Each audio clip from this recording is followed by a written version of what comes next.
বাংলাদেশের সব মানুষের নাম বদলাতে পারে, বইয়ের পাতায় স্বাধীনতা সংগ্রাম বদলাতে পারে।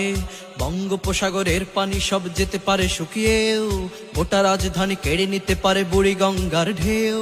সুন্দরবন কেটে হতে পারে ইটের ভাটার লাকড়ি, শিল্পপতিরা দেউলিয়া হয়ে খুঁজতে পারেন চাকরি। চোর গুন্ডারা পেয়ে যেতে পারে মন্ত্রীর মর্যাদা, আইনের ফাঁকে কালো টাকা সব হয়ে যেতে পারে সাদা। অনেকেই বলে এই দেশ নাকি হুজুগ জাতির দেশ, দফায় দফায় বদলায় এর রং ঢং পরিবেশ। তাই বলে ইসলাম এ দেশে হুজুগে হবে না শেষ, হুজুগে হবে না শেষ। ইসলাম এ দেশের পরতে পরতে জনপদে ঘরে ঘরে, ইসলাম এ দেশের 90% মানুষের অন্তরে। ইসলাম নিয়ে কেউ ছিনিমিনি খেলে এমন সাধ্য নেই, আর কিছু থাক না থাক তবুও ইসলাম থাকবেই।